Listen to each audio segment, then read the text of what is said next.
Today is the 9th of July 2021, the TVP Support International Public Session held by Page.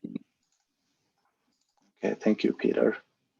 So I used to have a lot of rules regarding these sessions, because when you talk about these kinds of subjects, usually the conversation can go in many different directions. And I would just say this basically, is that I want to keep the subject on the Venus project. That's my attempt, that I will try to guide all conversations back to the Venus project. And the best thing you can do is try to summarize what it is you want to ask me. And then I will go and try to explain it, how we view different things that you might be wondering about. So who am I? I'm a person that got involved in the Venus project, maybe around 11 years ago. And it started with watching a documentary, if you want to call that was named The Zeitgeist. And this particular documentary talks about problems in society. And in it, we saw a particular person that was doing something which was very different from what I was used to. He was talking about solutions. And that's, for me, afterwards, it's become a very rare thing. You see, people are very good at talking about the problem. And when it comes to solutions, they might give you a short bit, but very little in depth. And that's what I noticed about Jacque Fresco, that he had a lot to say about solutions. And I got interested in the subject. So I did what many of you have done. I watched everything I could on YouTube. And then I went on and bought, all the material I could get access to. And I wanted to discuss this subject. I started to create events in Stockholm where I brought people, and I used to talk for 2 hours. I had 2-hour presentations, which I don't do anymore because it took weeks for me to do those presentations. So I don't have time for that right now. And in 2014, I went and met Jacque and Roxanne. And the reason I went there, I had 2 goals. I wanted to see them, but I wanted to get access to more material because I watched everything so many times. And that's what they gave me. They gave me more lectures that haven't been, put out there. And I said I would transcribe them for them. Later on, I became a regional coordinator for Sweden. And I'm going through, let's say, education, where I get some form of stamp and say, this person can now educate other people. I'm not finished yet. So whatever I say here, you can take it with a grain of salt. And let me just permit this person to join. So that's basically it. I have a background in HR. I have 2 kids, wife. To me, that life is a separate thing from this hobby. To me, they are very separate things. This person you see here, this is Pejman talking about the Venus project. And when you meet me in my normal life, I don't talk about that. I create places where I talk about this subject. So let me see here. Let me just turn off the microphone. Okay. So before we start, does anybody have any questions they want to ask me? Yeah, you said you have like a stamp, whether you have like at a certain point that you see yourself being able to teach. What kind of course or education are you going through, and what would you constitute to be completed so that you can teach? Like, what exactly are you going through? Okay, so the person that is managing, Jacque Fresco's work, because he passed. Her name is Roxanne Meadows. She has created, let's say, a program which she approves. And she says, if you go through this program with the teacher that we have now, or the educator, which is, his name is Theo, she says, when you go through that, then you can educate other people. So what do? We go through the material. We go through books, lectures, and we do many different exercises to be able to grasp the subject. And let me tell you a little bit more about what I do. Every day of the week for me is something regarding the Venus Project. So on Mondays, we have a book session where we talk about the books that are recommended.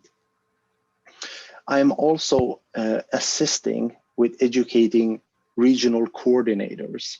They go through a 22-week course where we go through the material with them. And I'm helping them to better grasp the subject. We don't have any of them here today.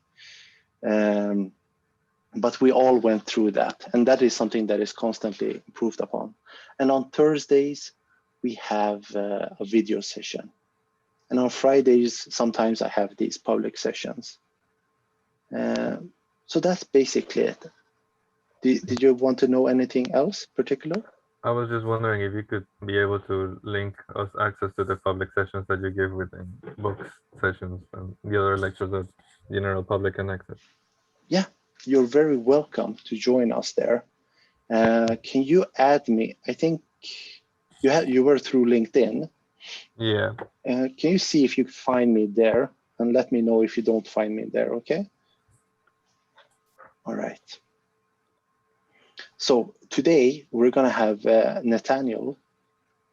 He's gonna do a short presentation and talk about a particular aspect of the Venus Project. The Venus Project has many different topics that you can go into, and he's gonna address one of them today. All right, Nate, do you want to start? Yeah, sure. So I'll start off with a short introduction of myself, kind of like you just did, and then go straight into the subject that I want to present today.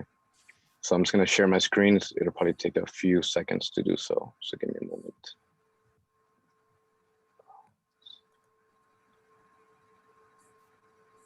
Okay. All right. So can you guys see my screen? Yes. Okay. So like I said, I'm a regional coordinator, which means I'm a volunteer. I'm not here as a representative of the Venus Project. I can't not educate anybody. So anything I say, like Pejma said, take it with a grain of salt, because I still have a long way to go in understanding a lot of these things that the Venus Project proposes. So my path to becoming a volunteer for the Venus Project started around 2015. A friend of mine had posted some videos of Jacque speaking about the problems that we had today, but also he proposed solutions. And it was one of the few times in my life where I had heard somebody make as much sense as he did, especially when not only focusing on the problems or putting the problems on one particular candidate in political office, or that is only about money, but he had a way of looking at the problems in a holistic way and how to solve them, especially. A couple of months later, I was able to go to the research center that they have in Venus, Florida, and I met Jacque and Roxanne. I asked them some questions that I had, and it cleared up some of the misconceptions that I had at the time. Then they introduced me to the possibility of becoming a volunteer and helping out in some areas. And the role that I chose was becoming a regional coordinator. It was called something else at the time. And I had to go through a 22-week orientation process, like Pejman had described. And after I passed that, I was able to start creating events. And I found myself in local venues, whether it's cafes or libraries, or even joining festivals in order to promote awareness about the project. Because that's one of the roles of being a regional coordinator, raising awareness and having people understand that there is a solution to what we have to the problems that we have today. So that's a little bit about myself. And today, what I'd like to speak about is incentive. Many people ask, what's going to motivate people in the future that you guys are proposing, where everybody's basic necessities of life are being met? So that's a valid question. But in order for us to speak about it and discuss it and to think about it in a different way, what I want to try to do today is unpack how incentive is looked at today and how it's going to differ in the future. So today, we're brought up to believe that money is the main driver in what causes people to go in certain directions. That is what causes people to study for longer periods of time, or to work harder at what they do, or to get into a particular field to become successful at what they do. And we may see many cases of that in our real lives, where we know somebody or we hear about somebody who does work many hours or much other time in their life in order to afford a house or a car, or to feed themselves or their families, or to buy whatever material goods that they're seeking. So when we talk about the positive aspects of using money as some sort of incentive to do things, we also need to look at the negative aspects to not become myopic about the situation, such as certain fashion designers. Some of them are hired to design different garments throughout the year for every season, every single year. So when the new season comes in, the old clothes have become obsolete. So whatever clothes have become in the society's eyes as old or has not sold, this gets shipped off to a landfill or to become destroyed, which increases the scarcity on these objects. And it also increases the price of the clothes that people buy, thereby increasing the profits that these companies gain. Now, I'm not saying, or we don't look at, these companies or people as bad people. It's that the circumstances that we find ourselves today push people to display these negative aspects of behavior. Because if you don't have money, how are you going to feed yourself? How are you going to be able to afford schooling, to learn about things, to get you a job that you want, to be able to feed your families, or to seek out the material goods that you would like? So it's not the person or the people that are bad. It's just that the circumstances force that behavior. So as much as there are positive and negative aspects of money being used as some sort of incentive, a question pops up then is, can money, or are there things that people do where they're incentivized by something that's not money?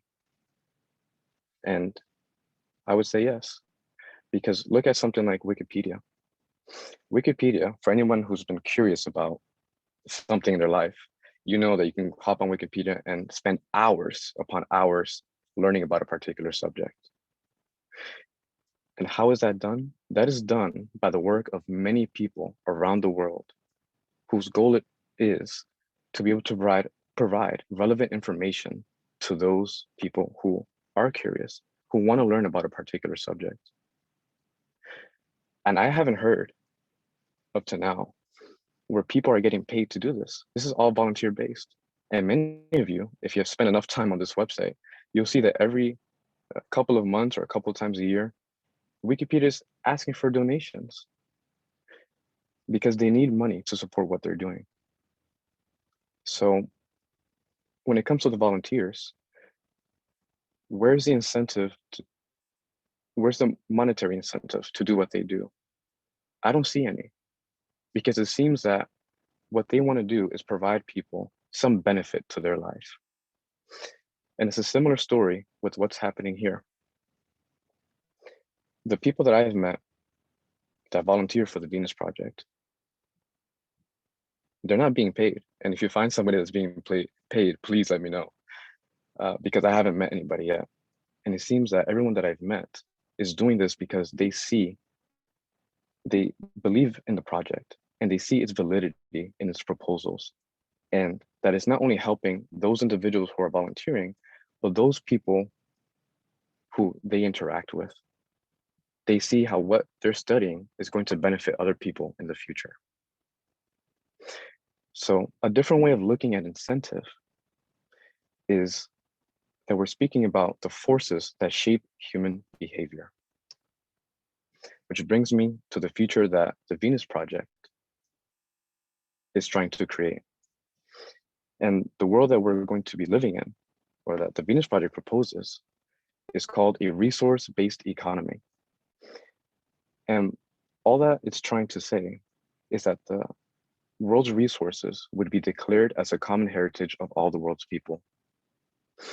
This means automatically that no matter who you are and what you look like or your background, where you're coming from, you are going to get access to the basic necessities of life with no question, with no barriers.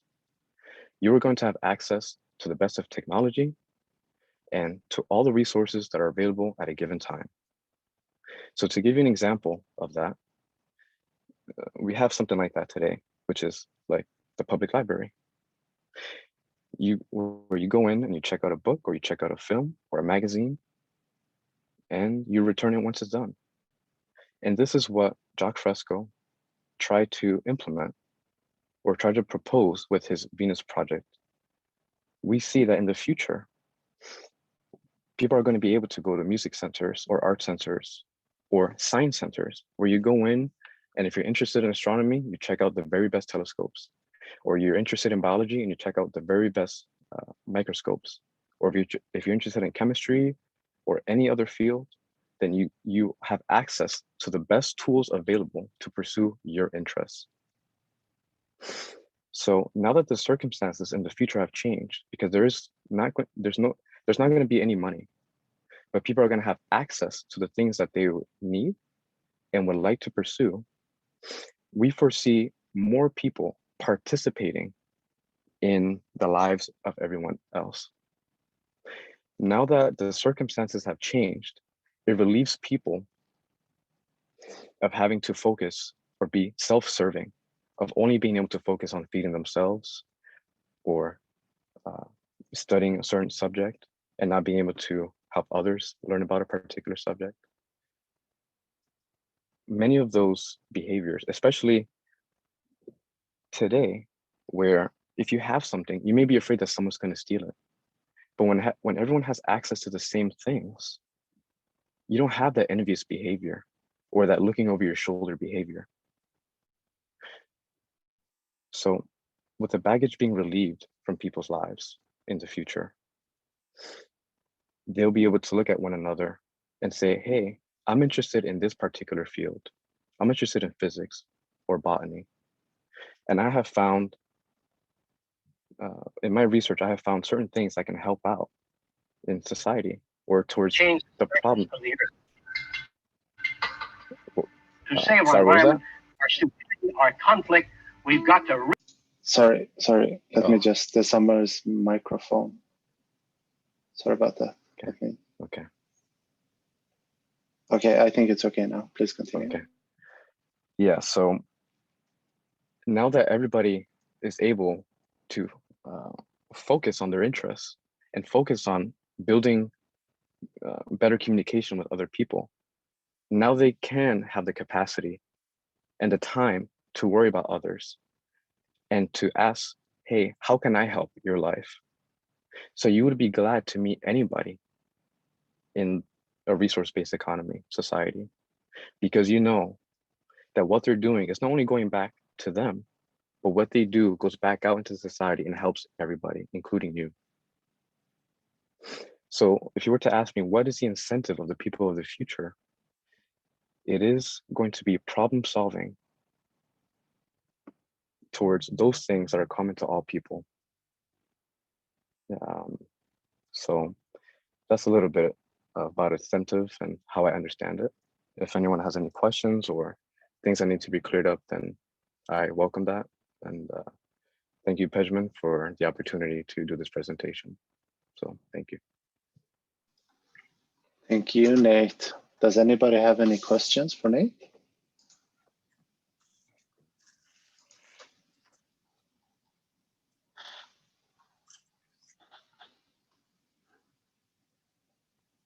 Okay. It was a good Are you presentation. I enjoyed it. It was well presented. Good cadence too. Reminded me of Elon Musk for some reason. Don't take that as an insult. all right. Thank you. I was thinking about a question which comes up regarding incentive. How would you answer this, Nate? For example, somebody says, who's going to do the work that nobody wants to do? Can you try to explain how is that done in the world that we would like to see? So a particular job needs to be done. And in today's view, you would say, well, that's low grade. How is that accomplished in the future? Well, now that everybody has more free time to pursue their interests, they're not having to be bogged down by what we consider today to be economic responsibilities, which means that, especially in this future that we're trying to promote, there's going to be a lot of automation happening. So when we can't have a machine perform a certain job, we'll ask people, would you mind mining some resources, or would you mind performing this filthy job? Let's say if you're trying to extract something from like a sewer or something. We'll ask them to do it for a couple of hours, let's say a week or a month, and then give them the opportunity to pursue. After they do that, then they can do whatever it is that they want.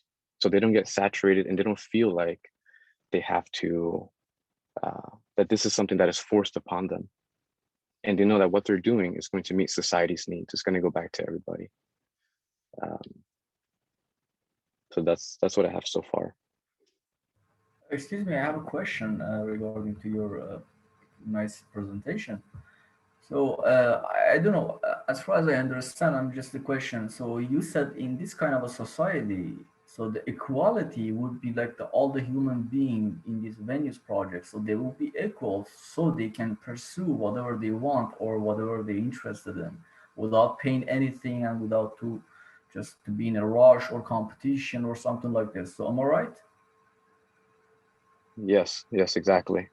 So, so my big question is, what is the difference of this venues project and the communism? Because the communism society is more or less is the same as you said, and I don't know, in venues project. Because actually, whatever Mr. Lenin said 100 years ago was to be in a like equal society. Everybody they would get paid, so they don't need to be worried about the money. Of course, on that society there were money, but so the big question is, what is the ambitious, what is the competition of the human being, which is the nature of the human being? So this is my first question. And the second question is, who is going to control and rule this society? And so maybe as far as I understood the Venus project, it will be controlling by the machine, but who's controlling and giving the program to the machine? So those people, they are specific people or the other people? So I would be grateful if you could explain more details about this project.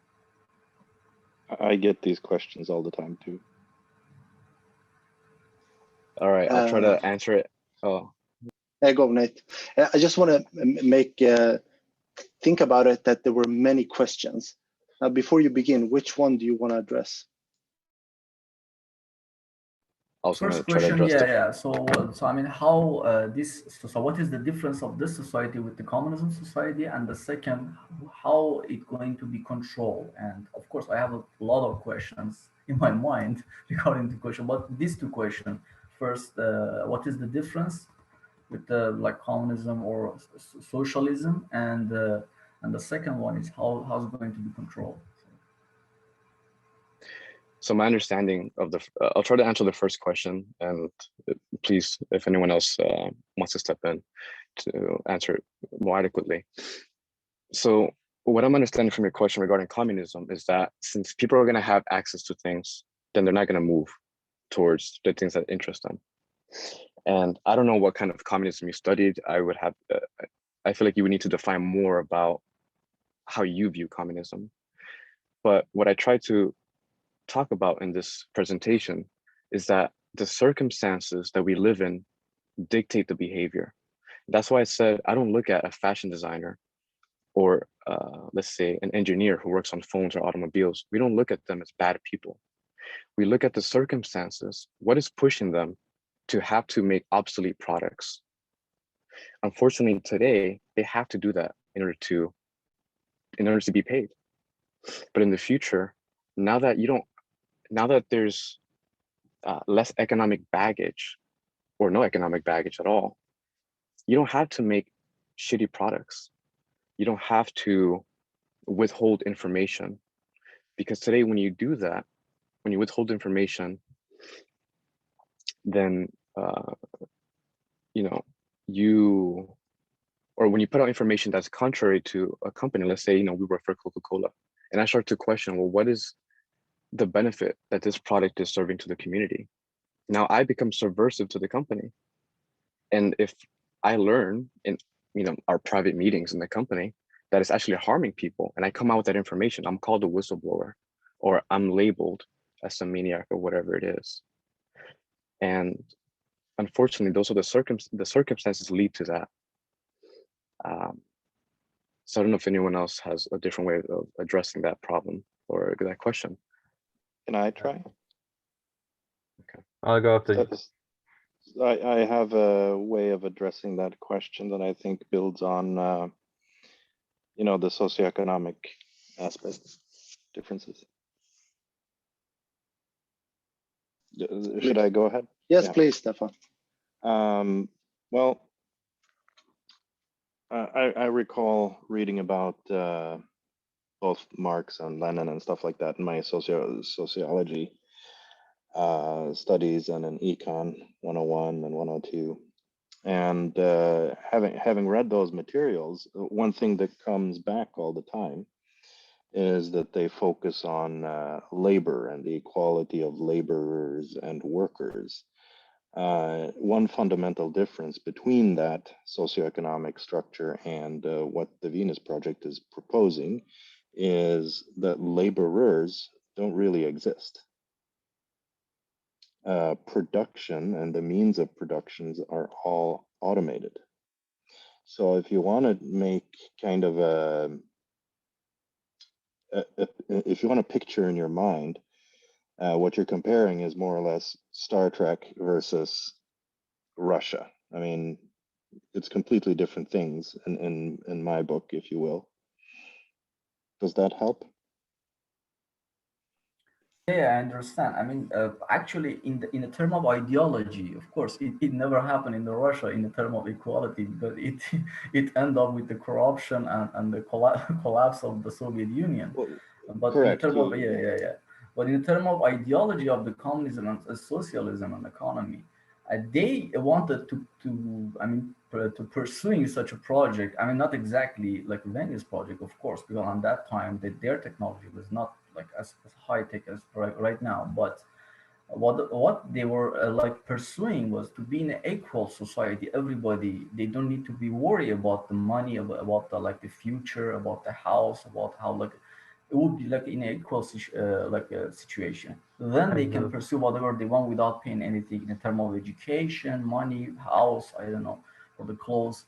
So I mean, now I can understand, of course, with the like replacing the human like resources and the labors with the technology and with the new tech. So of course, this problem would be like abolished, but in continuous. But this system, I don't know, it can be continued for in further, and if there will be like a problem and the people don't want to go ahead, so how are you going to like to push people in this way? As already mentioned, some people, they don't want to do something very difficult, so how are you going to like to give them more, I don't know, equipment or like a big house or something? Can I just, Eric, before we go there, I think, Eric, you wanted to talk about communism a little bit, and then what happens with this? Yeah, go please. Yeah, it's just like a small summary. Communism, you need to remember that it was all about an idea of unity under the state. The Venus Project has no state. The Venus Project sees the world as a unity and doesn't kind of idealize a specific region of the world. Communism uses banks. The Venus Project doesn't use banks. Banks are dependent on the debt system that happens around the world. So if there is poverty in a communist place and they have banks, those banks are dependent on what happens with other banks in capitalist countries. So it doesn't matter. It's kind of interconnected anyway. It doesn't have that. And, you know, on the matter of incentive, people work for two reasons, really. Either they have to survive or they want to pay for something that they like. And, you know, at this point, when you don't have things that you have to survive because everything is automated, it doesn't mean that you just become useless. It just means that the things that we dedicate ourselves to is the improvement of our lives, and the focus of work becomes the improvement of our lives rather than being able to survive. So what it means when you work is you enhance your skills, you enhance the community, you enhance the technologies that can repair other technologies, so we do less work progressively. So it's not an immediate start of, you know, if you go to utopia, no one has to do anything, go and destroy the world or yourself, whatever, it doesn't matter because you don't have to work. The idea is we change the focus of what work actually means, and it means, you know, enrich yourself, educate yourself, spend time with your family, do the things that you like, and in the process you'll be able to enrich yourself and others and the community and the infrastructure that you live in. Does that make a difference between communism and incentive? Do you understand this connection? Okay, now I understand it. Thank you. By the way, if I may, there is, in my opinion, the closest approximation to the Venus project we have today is kind of the open source methodology of getting work done. Most people that contribute code in open source are in fact not paid, but they do it anyway because they enjoy that work. And you also mentioned the question of who is going to control everything, and you like who is going to control the computers. The automated system is kind of based on the principle that if there is a problem, all the systems are monitoring the resources, the technologies that are functioning well. Whenever there is a problem, Jacque Fresco also said this, the cities would work as an organism. So the city will feed itself with the information that needs repair, and that will become the order. If there's a problem and it has to be fixed, and that same system would understand the level of resources that it can invest on that particular problem. That would be the control, let's say. It would be the system itself understanding, I have this to be able to heal this problem, I have this other problem, and I have other resources to invest in that. That's what controls the system. There is no person saying, oh, I'm going to type a code particularly so that I get more benefit than other people. The code is simply there so the machine can understand if you have a problem, fix it with a certain amount of resources that doesn't jeopardize the entire system. That's what controls. That's how I understand that the Venus project controls the automation system. I don't know if someone wants to correct me on this, but I think that's the main principle. Yeah, let me try to simplify it a little bit. Let me give you an attempt here. Communism is like a religion to us. They have a verbal way of talking. They say, we want this kind of world. And they have a very nice package. They say, well, everybody has equal. But in the real world, the person that is a businessman, he finds that if he does this, he gets more. And then the politician comes and he says, I do this and I get more. And then, Stalin comes and he says, whoa, if I just do this, I say this, but I do that. And this is what we call, they are reinforced by reality. So they say something, but the real world benefits them by doing something else. Now, the Venus project, the more you learn about it, you will see that they speak this way. And if they accomplish what they want, all of us get more. All of us get a better life, not some people. And if somebody says, I'm going to get it more for myself, it goes like that. I'm going to try to give you a simple example of this. Is that, for example, you have Steve Jobs. He creates a phone Do you think he created the best phone, or did he create the best that he could make money out of? So he has an incentive to say, not what is the endless possibilities of improvement, but where's the profit? So he creates a product and says, it's here. That's where we make the big bucks. Even though he's a billionaire, now he's gone, but even though he was very rich, he still used this product. He got many better things out of life, bigger house, other things that people say that is better, but he crippled himself in this area. In a resource-based economy, the better you create something, that is what you're gonna get. That is gonna be available to you. The more I hold information and have a patent, the more problems will occur when I need that patent.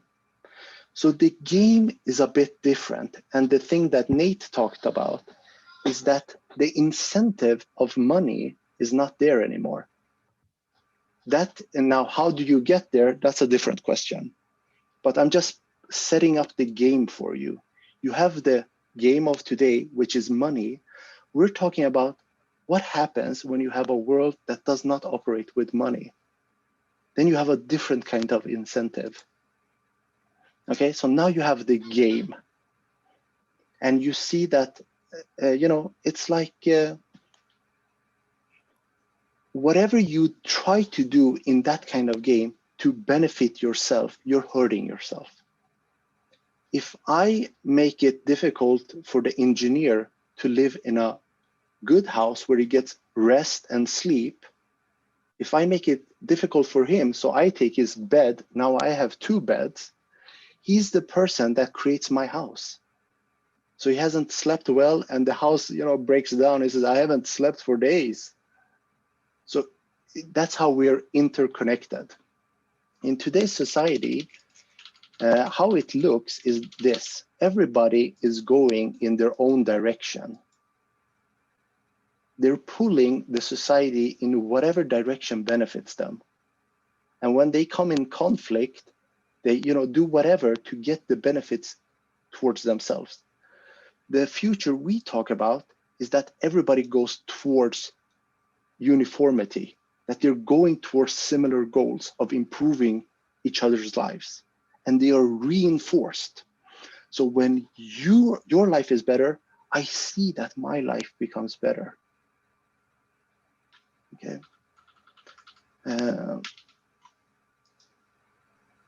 Do you have any? Do you want to Yes? use the little the Castaway Island analogy here? I think that's quite useful. With money as an example, yeah, we can take that. That's a good idea. Now, money to us has no real value. It has today because we walk around here and for some reason we feel that it is real and the world tells us it's real.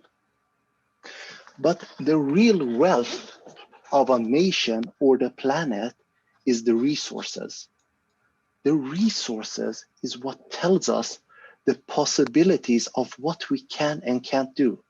Resources plus technology plus human capabilities, these tell us what we can do. Now, imagine this scenario. Tomorrow, somebody comes and says, here's a satellite, and that's the comet coming towards planet Earth, and it's here in 2 years. Then, let me just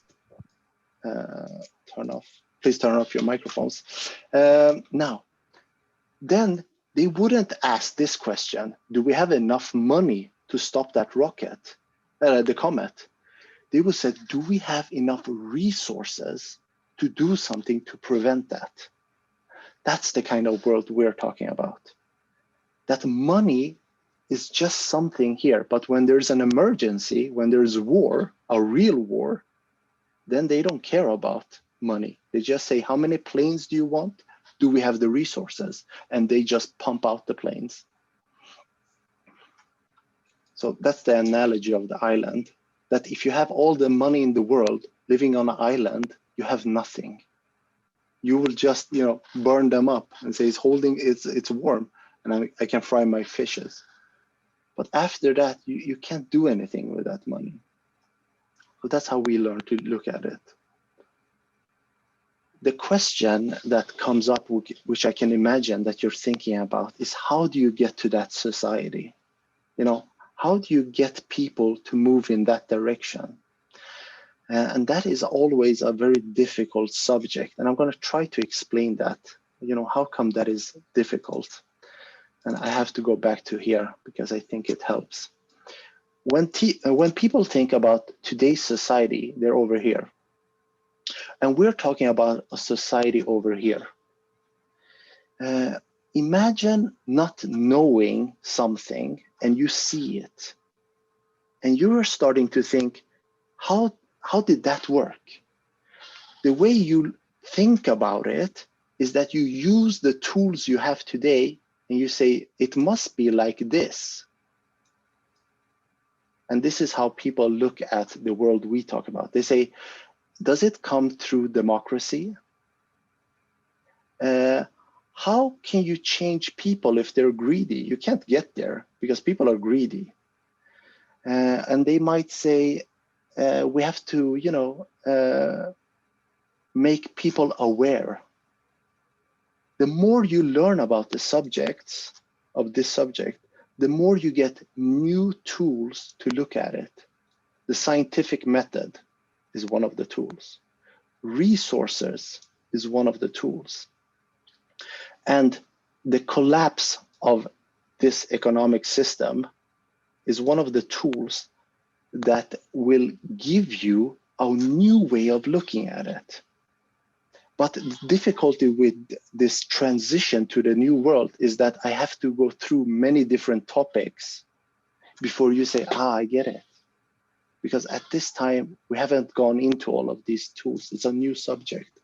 Later on, it's going to be clarified and you say, I see the steps, A, B, C, D, E, F, G. For the new people that have joined, welcome. Now, we have, is it Ame? Do you have a microphone?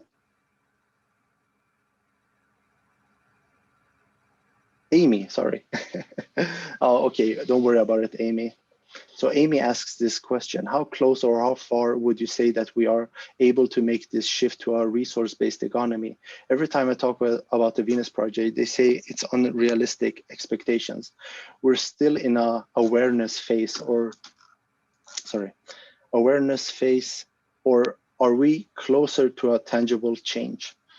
Now, when change comes about, the way we learn about it is that, here's a new product and therefore it's going to succeed. It doesn't work like that. The thing that is new must be reinforced by the circumstances. And then people say, I want that. But if you don't have those circumstances, they say it's working.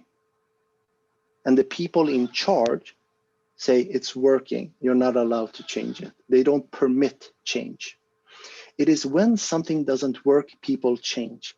And the example I like to use here is that in the past, people used to use a horse to get their goods around.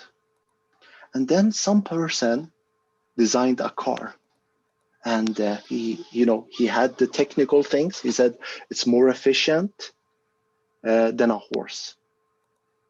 The person that was conditioned to use a horse said, yeah, but a horse is part of my tradition. He says, I'm not going to use that. A young person coming up and he doesn't have a lot of money. He is seeking a new way. And he says, okay, wait, the horse will get me this amount of money. The car will give me more. He is not aware. He is forced by circumstances to go into a new direction. So he goes for the car. Now, when more people go towards the car, the person with the horse says, hey, what is happening? Oh, I can't stick to the past because they're surpassing me. I'm losing my competitive edge. And then he has to change. That's how it works in today's society. And then they move. Same with electric cars. Tesla, Elon Musk, he comes here, he says electric cars. All the car companies says, what is this? Who is this guy? And now all of them say, of course, this is the future. Not because they care about the future, not because they're concerned with the environment, because they're forced to move in that direction, or else they will cease to exist. Now, does that mean that we literally have to wait until an economic and ecological meltdown that we can expect change? I would say that this is the beginning of change. Even though you might want more, this is the beginning. This is how things change. You have people here from around the world interested in something new, and it is because somehow they're reinforced by, hey, maybe not all of you, but some of you have been listening for years. You want change, and this is the beginning of it. When you have more economic problems, then more people are going to start to look around, and they say, hey, let's try communism. Let's try giving everybody a monthly income. They will try new things, not because they care about you, because they're forced to. And that's how this comes about. You can't go and twist people's arms and say, resource-based economy. They say, no, I'm making more now than your fantasy land. And they say, I'm not interested in that. Unfortunately, yes, I would like it to work the other way around, that you just sit here and say, hey, would you like to see a better world? Let's spend 20 hours discussing this subject. And then you go and discuss it with somebody else for 20 hours. And let's go in a new direction. It doesn't work like that. So, sorry, I have a question. Yes. I mean, the term and the purpose of this Venice project is very nice. I mean, this, I would say, a utopia of the human. More or less, I think in the future, I don't know when, the human will get to this point that they have to just work and act like in this way. Otherwise, they would be, I mean, like dinosaurs, so they have been extinguished from the planet. But to not get into that point, I mean, in this Venus project specifically, my question is, how's the classification of the people? For example, if some people would say, I don't want to work, I just want to just sit down and don't do nothing. Yeah. So what the society gonna do with these people? Yeah. And, okay. And I mean, the punishment system. Yeah. And the other question, many subjects like policy, sociology, psychology, as far as I understood from your from your explanation, so it would be abolished in this project. So we don't need the policy actually, because the society will go in his way. I mean, the human science, I would say, like a philosopher, I mean, actually we don't need for that. So is there some people they have to work in this way, and if yes, how? And okay. I mean, if you could give. That's a great question. Always a difficult question, because I have to talk about many things, but bear with me and I'm going to try to explain it to you. Okay, so let's take, let's go over here. Now, there is 2 stages. Let's imagine a transition to a new world, okay? Okay. In the beginning stage, you build a city. And you say, if you want to live in this city, you have to work, because there is not enough resources for us to just have people sitting around. Okay? So in the first city, you have to have people that are involved. So in the beginning, as long as you don't have resources, people that engage have to work there. The goal is to have a global system where you have all the world's resources are unified for humanity. It's there for our usage. In that world, the abundance of resources will be so much that you won't know what to do with them. You have to go back to school for them to educate you about all the possibilities of what you can do now. We have always lived in a limited way. If you're a researcher, you have to go and beg for research, money from a company. Please, can I have 2 million? I want to, do this. In the future, they say, what do you want? Because there's an abundance of resources. In that kind of world, if people don't want to work, that is perfectly fine. There is no need for them to work. The other thing is that the thing that comes out of that is that, for example, this is an example here. When a person is interested in a subject, they say, how rewarding this subject is to me. And when they meet other people, they ask them, how can I get Kaveh interested in this subject? And I, plan it, and I talk to you, and I try to give examples, so you might enjoy it. And that's what the future will be. People will go into different fields, and whenever they have the opportunity, they will say to somebody, are you interested in this? And they will try to arrange it in a way that the person says, I love it. Thank you for introducing this subject into my life. So the incentive is very different. We have been brought up to feel that some people are lazy, some people are very motivated, and to us, those things are not real.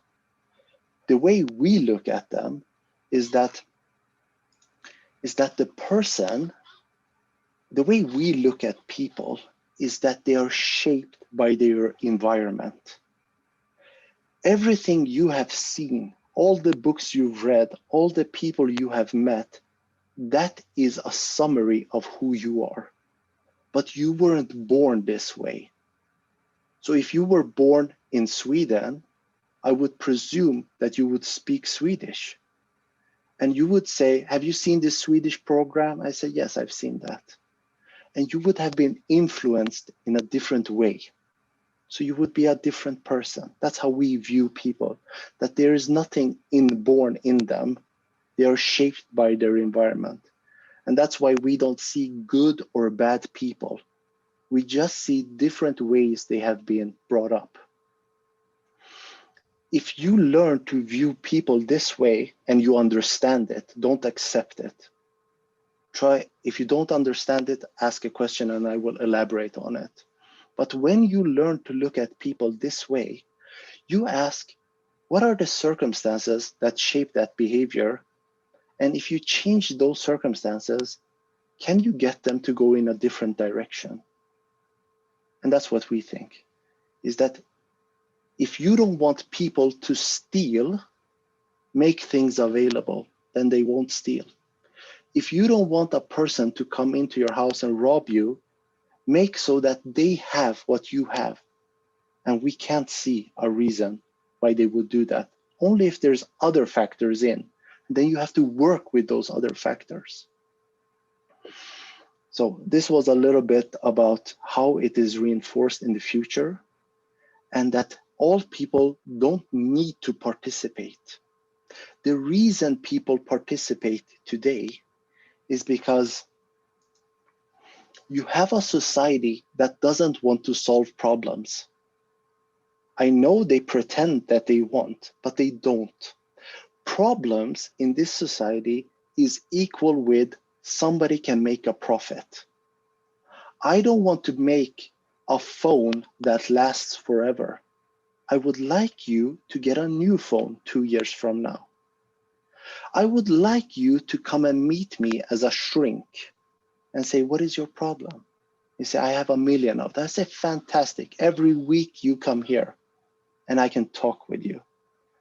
The future will not engage in that. They will create an environment where people don't have those problems, that they are not emotionally disturbed, or they feel like I can't connect with people. If you arrange it, then you won't have those outcomes. Please let me know if it's not clear. Oh, thank you. I once argued that, in fact, our society and the socioeconomic way that we have built our society actually produces lazy people and self-interested people. Because if you take a child, and Payman, you said you had 2, right? How are they? How were they when they were small? They were full of energy and curious, wanted to learn, wanted to help. And after they've been through our schooling, what do you see by the time they are teenagers? I'll just leave it at that. Yeah.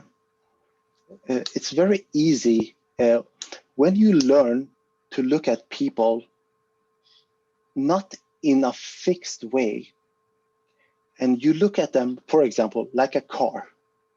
Imagine me going to a mechanic and saying, it's in the nature of this car not to work. The mechanic says, what? What can I do with that? He says, what's the problem? Is it the wheels? Is it the engine? We look at mechanical things in this way, but we have been brought up to feel like people are something different, that they are separate from the world, but to us, they're very connected. They're connected. The problem is we don't see the wires pulling on them to go and be a businessman or to be a lawyer or to be a politician. To us, they're forced in these directions. Same with a person that says, I care for people. We don't look at them as a nice person. We just say they have been brought up this way. Whenever they have a candy, they give it to somebody else. They know you eat it. They always hold the door open for somebody else and say, no, please, you first. They have been brought up that way.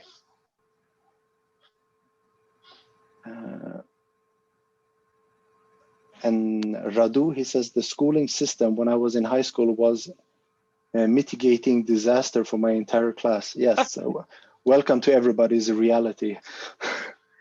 In the future, when you go to school, there is no assignments. There is no test. There is a classroom. You walk in, you listen to the person that is talking. If you have something that can add to that, you just stand up and you start to speak at the appropriate time, and the other person sits down. They're happy to have you involved in the subject. And people will be brought up to know when they can add and when they should listen. And when they get bored, they just exit. It's not there of this, forced way. Are you interested in this? And then a problem occurs in this society. A water pump is not working.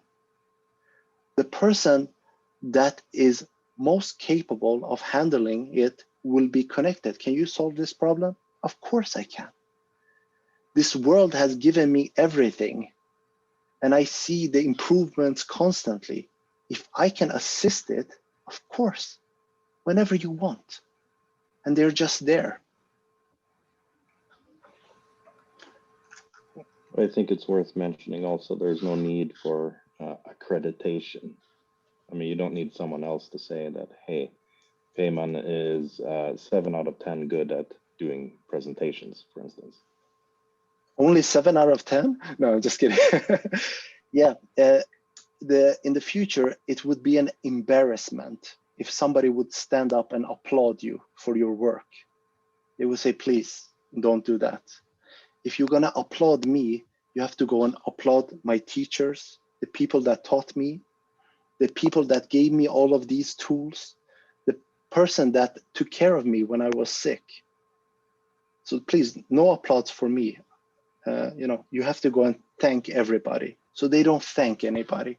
It's just a given that you do the best as you can for other people. I just want to let you know this. It's not because they're good. It is because the society is different. And they have been reinforced by that throughout their lives, that the more I help you, the more I see the benefits coming back to me. If you don't have that, then it doesn't matter how many great speeches you have of people saying, we're going to have a great world. If it isn't applied, it won't work. That's what we have. That is what will take a while. Everything cannot be answered. I will try, but remember that a new subject, especially this kind of subject, which is so different from what we could have been used to, needs time.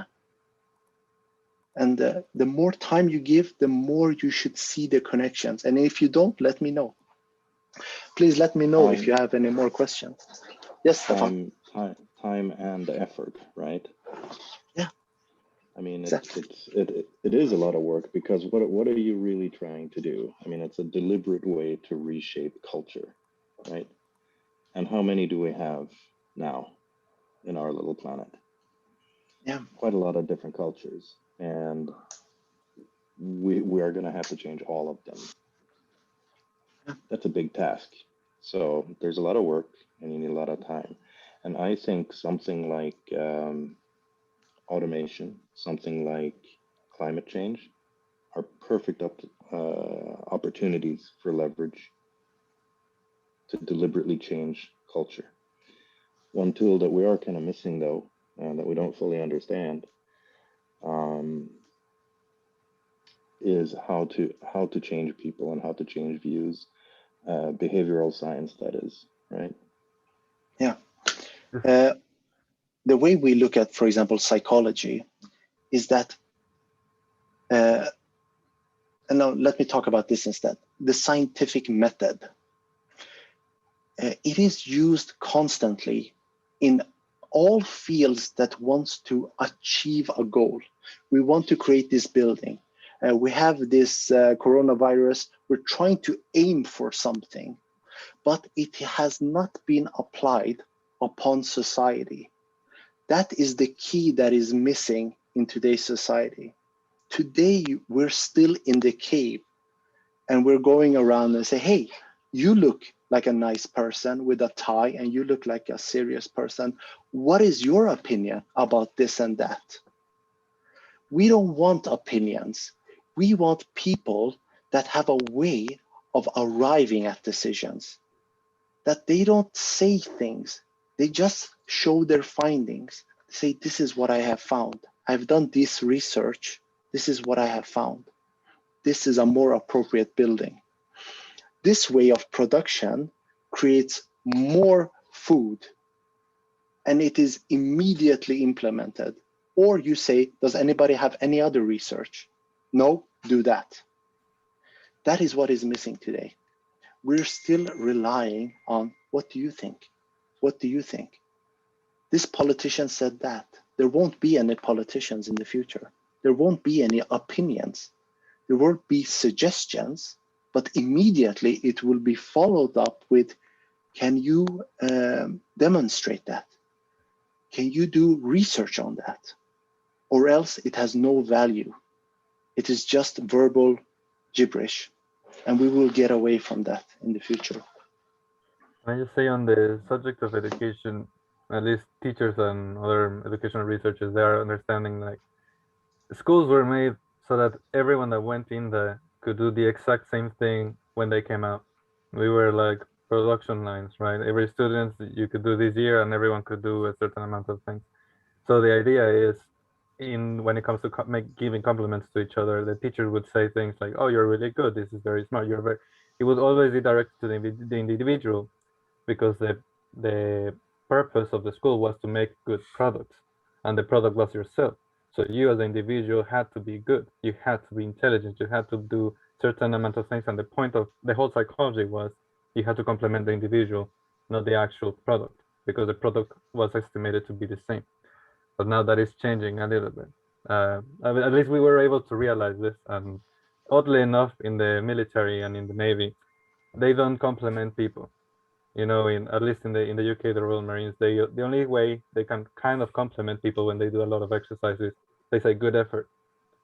They compliment either an improvement of evidential work, or they compliment the effort, but never the individual. And then there are other people as well, like in relationships, they don't like to be called, "Oh, I love you. Oh, I really like you. Oh, you're so amazing. You're so smart." Because who are they to judge you by those labels? Like, what do they mean? Oh, you're really smart. So smart compared to who, right? So there is this kind of, there are trends like this. So culture is changing in little bits here and there. So there is hope. It's not a completely alien concept that we're discussing here right now that no one is talking about. It's there. We just have to understand it, learn about it, and just kind of grow into it. Yeah. The problem we have with this subject is that it attacks everything which is normal. And that is what is needed. If you want to see a new world, you can't bring the old baggage with you. Then you will have the same world. That is what you see when you look at movies about the future. That is not the future we talk about. The reason you see problems in those movies is because the only thing they brought forward is technology, but it's the same monkeys, the same way of thinking that they have in present. That's why they have the same problems. 2,000 years in the future, and the guy is still buying coffee. He doesn't have enough credits. He's going to another planet to, make profit, to find gold. He can't talk to his wife. He has the same problems as we have today. The only difference is that now he's on a spaceship and it looks very high tech, but he's the same person. And whenever you look at videos about predictions about the future, for example, from the 50s, yeah, exactly, Radu, that's the problem. The people on that spaceship, they are too similar to us. If you would bring a person from the past, let's say 500 years ago, into our society, he would not understand electronics, the scientific method. But whenever he talks to politicians and religious people, he says, here's my group. Because they're the same people, the same way of thinking, and arriving at decisions or making up decisions based on their own perspective. So the future, you would not relate in the same way you do today, because it's a different way of behaving. I think that's a perfect explanation as to why you don't see any politicians anywhere cooperating towards a common goal, even if they theoretically believe in the same fundamental principles. Even in our country, Peyman, you see we have all these different parties, and all of them want us to have it better within citation marks, right? But nobody can agree on how to get there and what better actually is, right? Yeah. I remember a joke that would say, if all the poems around the world saying the same thing, so it would be ridiculous and it would be like nonsense, it would be very boring. But if all the politicians around the world saying the same thing, the world would be like a heaven. So it would be a different thing. So the politicians should be the same thing, and so they're saying the same toward to the one goal. But the poetry and the people who sing the poem must be different. But in my opinion, I don't know, as far as I understood, you underestimating and ignoring the human nature itself. For example, let me give you an example. You said that in Sweden, the people, imagine even in a one family, two children just grown and born in the same way. They have been just given everything, whatever they want in an equal way.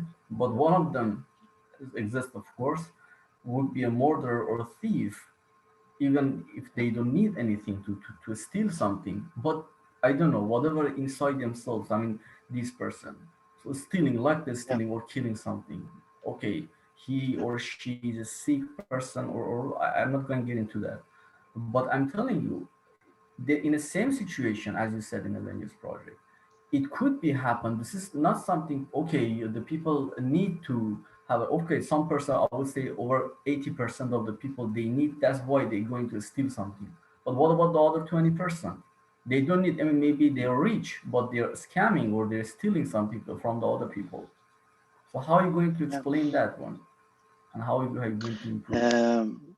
When we think about the environment, when we begin to think about what shapes behavior, then we look at big influences, for example, family. Now, I have never seen a family that when they hug their kids, they hug them exactly at the same time. That they give exactly the same amount of candy to each one of them. And that whenever they buy clothes, they give exactly the same. So there is variations. Now, imagine this, you have two twins and they're watching a movie and one of them falls asleep before the end of the movie. And the scary bit was at the end. And now this kid doesn't sleep for a year and has to go to their parents. And the parents are clueless. They say, why aren't you like your twin? Come on, you look the same. Why don't you go and sleep in your bed? So small things can get people to go in new directions. Now, when you think about environment shapes behavior, try to use history as a reference. And, I don't see many people looking for witches. Now, where is that occupation? There is probably in some countries, but it isn't as normal as it used to be because the circumstances changed. So in the past, if I would have hold this lecture, somebody would say, what about witches? Because some people are born witches and some are not. The thing we're looking for is what shaped that behavior. And if we don't know, we just say at this time, I don't know. I don't know how this child is different from that. But if you say it's inborn, then you can't think about it. You stop yourself.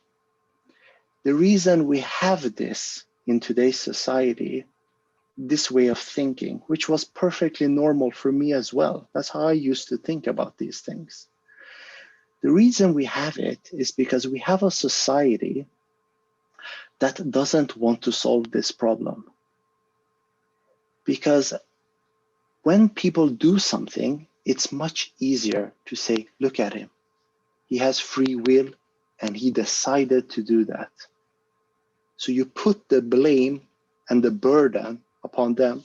And me as the king, I have no problem. He steals my treasure. I don't ask why. I just say chop his head off. No more problem for me. But it doesn't solve the problem that forced that behavior. So if your peasants aren't eating and you start chopping heads off, sooner or later, there will be too many heads for you to chop off. So if the king wants to solve that problem, he has to say, what is forcing that behavior? They don't have bread. Give them bread, they calm down. They look at my house a little bit too much and ask too many questions. Give them some entertainment. Every month, we're gonna go to the Colosseum and I have entertainment for you. So you occupy them so they don't ask too many questions. And the greatest occupation is the inability for us to talk with each other. So you look at somebody says, what's wrong with this group of people? They don't vote for the group that I vote for. And now nobody looks at the king. You just look at the people on the opposite side and say, that's the problem. So now you have all the people fighting each other instead of saying, who is pulling all the strings around here? Let's go together and see if we can resolve this problem. So the best slave is a slave who does not realize that he is a slave. sorry, Stefan, I lost the sound there. Can you say it one more time? No, I just said that the best slave is the slave that doesn't realize that they are a slave. Yeah. And were they born that way or were they conditioned? That's the question you have to toss around. But if you limit yourself to it's just that way, you would not accept that if I came to your house and I sold you something and I said it's in its nature. And people that work with animals a lot, they know that I can train this dog to be helping the blind, or it can be a murdering machine. Depends on the training. And that's how we view people. That's why you go to school. That's why you have the military They don't just put you there and look at you and say, is it in your nature?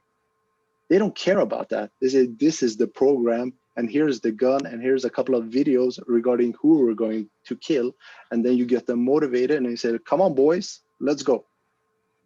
So when they want you to do something, they don't look at your nature and say it's in his nature. They just say, how can we get this person to behave this way? And this is what they did with the kamikaze pilots. How can you get somebody to take their airplane and go in, to suicide? Well, a good way of doing it is to first give them a lot of propaganda, and then maybe add something and say, if you don't do this, your family, we're going to take care of them. And when you sit in the airplane, you don't need extra fuel. There's a one-way trip. There is no coming back. And you don't need your wheels. We can reuse them. So when you go off, the wheels stay. There is no landing. And just before you go, we're just going to put some, screws in. So you're sealed in. And now he goes and he hits the plane, and you say, some Japanese people, it's in their nature to want to kill themselves. And we don't accept that. We say, what are the circumstances that forced that behavior, that they did that? You had it also in World War I in the trenches. I'd like to remind you, both the British and the French, they did go over the edge. And we know that they knew almost for certain that they were going to die, because they took their dog tags off and left them behind so that they would know who was lost. So in fact, we also in our culture, we can instill that kind of behavior with peer pressure and other tools. And it helps if the officer you're working for shoots you if you don't. But anyway, Yeah. Now, the thing that is, to bring it to a more positive note, is that imagine all of these things that we do with cruelty to other people, how we can get them to behave in these ways.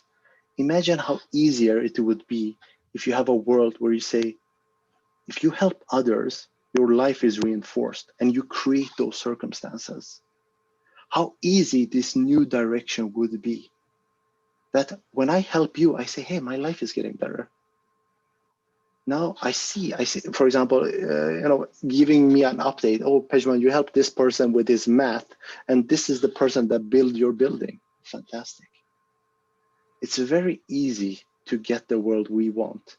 It is not utopia to us. To us, we have all the tools necessary. Everything is here. It's in place, but it is not being used for us to get that kind of world.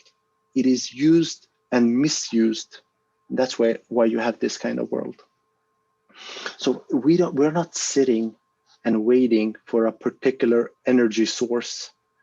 This is more about the management of all the world's resources, including humans, animals, trees, all of that, to use it more appropriate, then you will have this world immediately.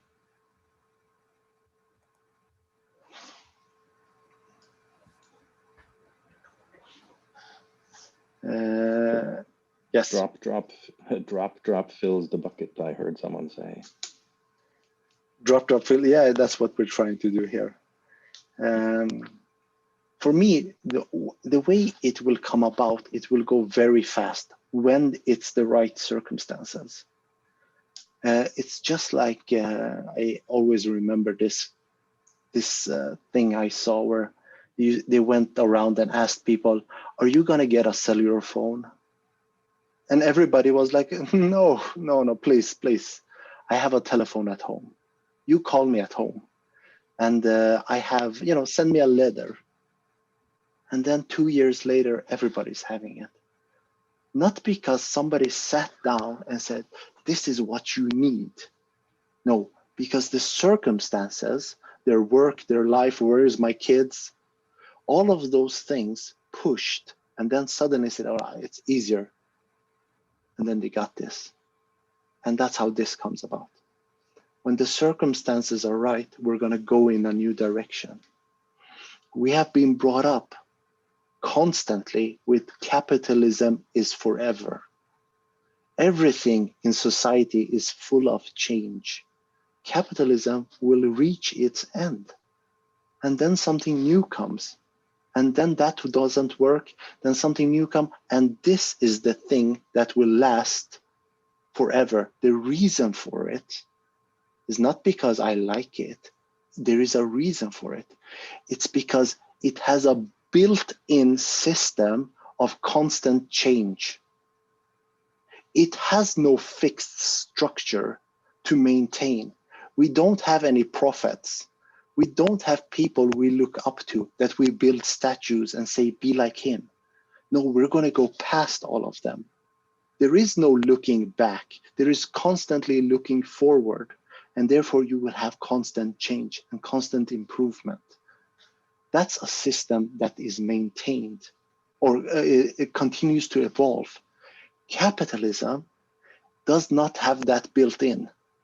Capitalism is a system that wants to maintain itself, because the people in charge, when you're making the big bucks, you don't want change. You want to keep it fixed. Now I'm making a lot of billions, keep it static. Don't move it. And then I pay people, you know what I want. Don't move the system, keep it static. And that's why it's going to end. Yes, Stefan. Oh, and I think that is where, for instance, climate change is a huge opportunity, because it forces change. Because I think if all of us here on the call think about it a little bit, sorting our garbage and buying an electric car and those kind of things are not going to solve that problem. And those are precisely the suggestions that are being made.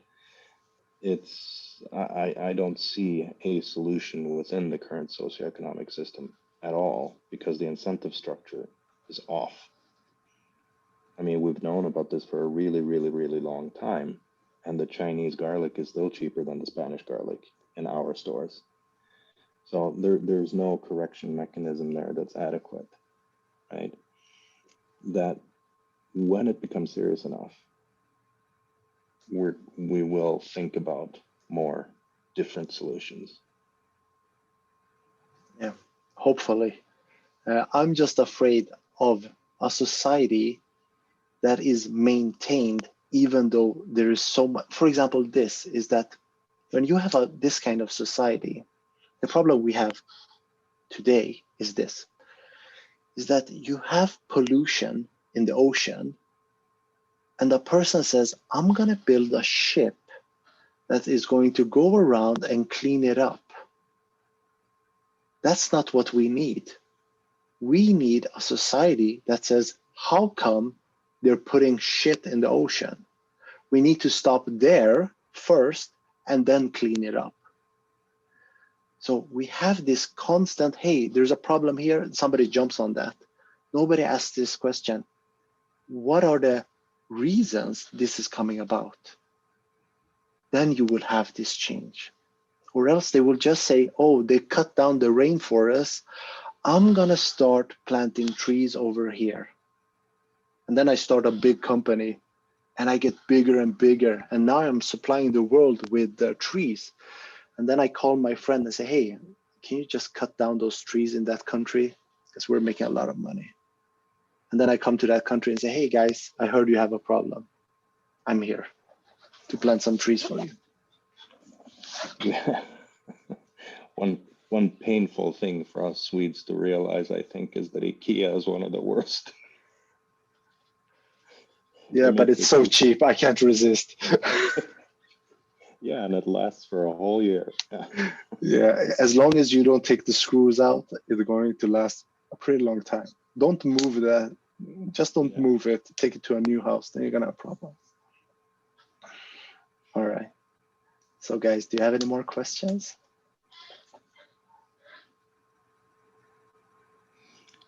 For fun, perhaps I should say a question that my dad asked me a long time ago about the Venus project.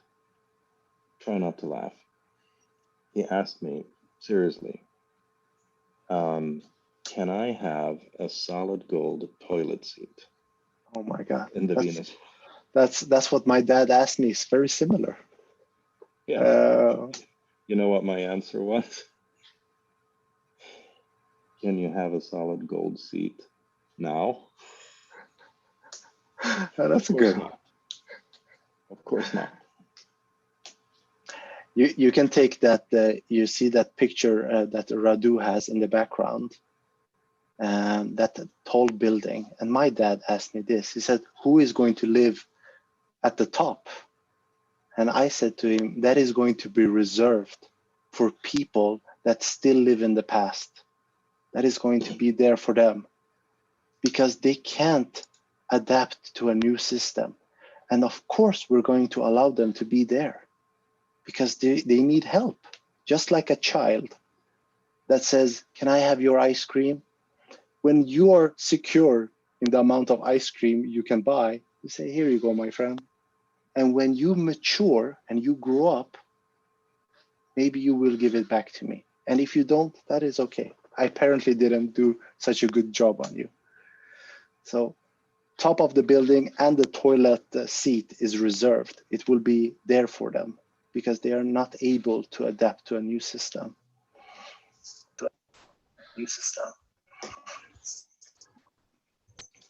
Hey, Abigail, welcome.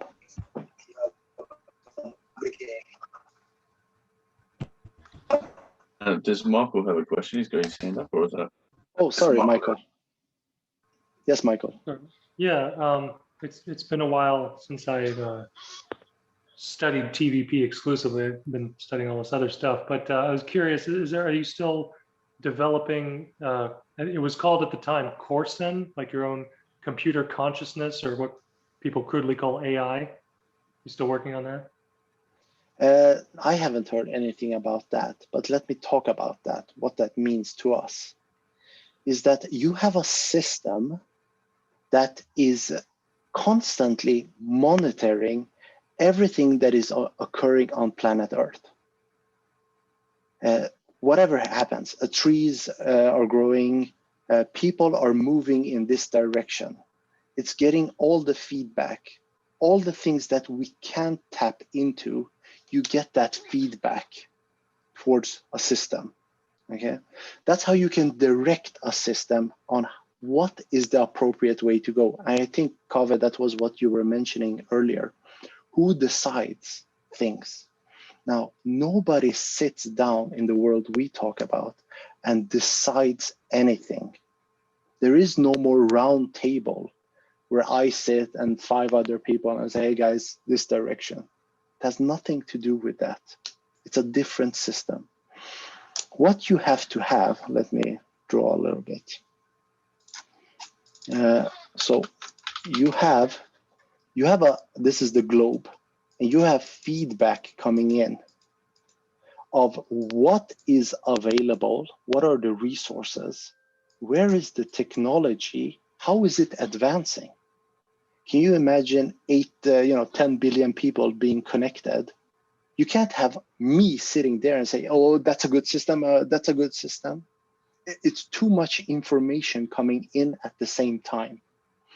Then you have this. What do people want? What are their needs? For example, just to keep it simple, let's say there isn't enough water, and that is prioritized. Why is it prioritized? Because that is the thing people are constantly asking for. It gets that feedback. Then more resources and technology is directed towards solving that problem. So you have a unified system that is constantly developing and going towards new goals, depending on what people are doing. So there is no particular person directing it. It's a system that is connected to the events, and then it directs. It calls Stefan and says, "You are needed here." In the beginning, he says, "Why?" And then he gets the information. And he says, okay, that makes sense. In the future, it's like a GPS. If you have reliable GPS and you constantly use it, you just use it. It directs you. And you say it's more appropriate, especially when I go to a new country and I have no idea where to go. This gives me better directions. And that's how a very simple way of putting it. No people, it is the feedback that is given that directs where to go, what to do. When you supply an idea, no person sits down and says, well, I like this person, he looks good. I like his personality. No, it has nothing to do with that. You just supply your research. It says, I have created, a mirror that doesn't break. It's put into the system that calculates, is this more appropriate to be used? Then it takes in all the factors that you can't. And if it's more appropriate, immediately it is implemented. There is no discussions. If it's more appropriate and the circumstances are correct, it is immediately implemented.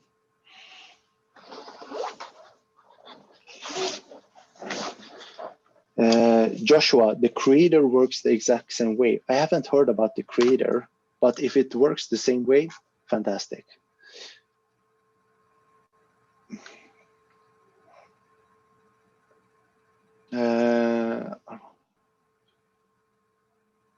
What is outside the system influencing its, aka the creator? We're creatures of receiving. CPU is effective meeting quality. Okay, thank you for that, Joshua. Let me know if you have any questions. Okay, guys. Okay, it's been like 2 hours. Does anybody have a final question, something they want to bring up? We can let you go to bed. Yeah, you can. Oh, thank you for that, Stefan. So just as a final note is that if you're interested in the subject, Eric, if you want to join, did you find me on LinkedIn? Or you can add me on Facebook. I found you, I sent you, I don't know, LinkedIn, I don't know. Right now. Oh, Kaveh, you have it. Okay, send me that. Do you guys, if you can, please add me to Facebook because I don't use LinkedIn so much. I can send you a message on LinkedIn if you don't find me on Facebook. Eric, so if you want, you can join those video and the book sessions. I will send you, and if anybody else wants to, you're welcome to do so. Until next time, try to watch more material. It will simplify it, or it will make it more understandable, hopefully, or more confusing. That can also occur. And then you can come here and we can toss those ideas around and see if we get somewhere. Will you be sharing the discussion link publicly? Yeah, that's I usually post it in the chat. I just want to say, like, I used to be part of the UK group of the Venus project, and we used to have like weekly meetings, and we just have like a theme. Like 1 week we would talk about cybernetics, one other thing we would talk about incentive, another week we would talk about technology, another one was dun. So maybe, I don't know, like today was more like exploring and understanding what we'd like to understand or what the Venus project is as a whole. So maybe the next week we might have like a theme and then we talk about that. Maybe that's what we do on the video and book sessions. Those are more directed. This one is more like a public session. It is for people that are new to the subject, that want to come here and inquire into it. And then, for example, you, Eric, I take you and you follow me to those sessions and we explore that. Can I ask you who hosted those sessions? You remember? Oh boy. Maybe I can find them on Facebook, but I can't remember. By the way, if I wanted, when is the next event? And you have, for example, today I was trying to figure it out. I mean, the big picture of this Venice project. I mean, the philosophical reasons and why we're going to do that. What is the questions in my mind, and I try to compare them with them. So this was the first time. So I appreciate of your explanation. It was very nice, and also for Stefan for his good examples that he gave it to me. So if I wanted to, of course, I have a lot of questions regarding to technology and society and so on and so forth. So if I wanted to ask you those questions and discussing in details, specifically in the area of the energy and the materials, how you're going to exploring those material and energy, and I'm going to distribute it around the society. So I'm going to get to the details. I mean, Yeah. How I'm going to define these things. The best thing I would recommend is that if you just go into YouTube and you write the Venus project, you start there and you look at as much material as you can, because the more you learn about it, the more it will save us time regarding the discussions. It's just like if I would get into your field, whatever you do, you would say, Pejman, before we can discuss it, you need to read this. So you then say, when you have a base, then we have deeper discussions. And then, for example, you could maybe pop into our, Monday and Thursday sessions, and we can toss ideas around. But it is better in the beginning that you do it by yourself, so you have the fundamentals, and then I will assist you and other people will assist you to grasp it better. That's basically how I would say it. And then we have these public sessions. And it is great that you have questions. That is that to me shows, many people make up their mind or they have questions. I like this part because here we can work and see where we can get it.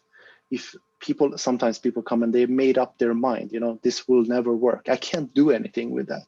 So stay on this path, and later on you will see the line and you will say, oh, now I get these bits.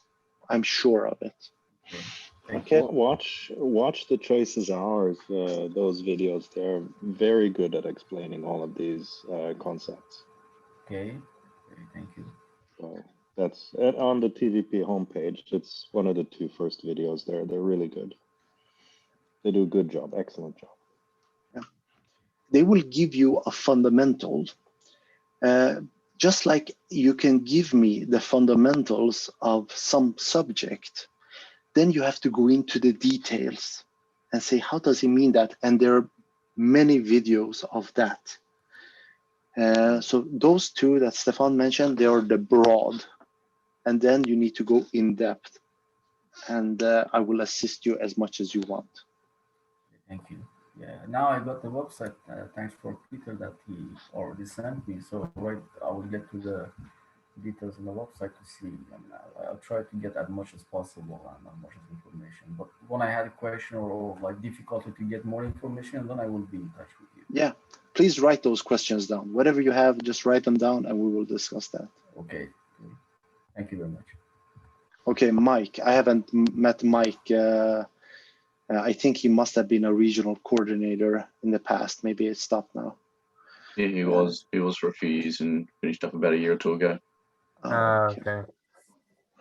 Okay. Yeah, but I was close with him, and then he just continued giving the sessions. We were looking at the best money can buy, and then the tyranny of words and so on. Like there were some books like that. That's great. All right, guys. Thank you for coming today, and I see you next time. Yeah. Good night. Bye.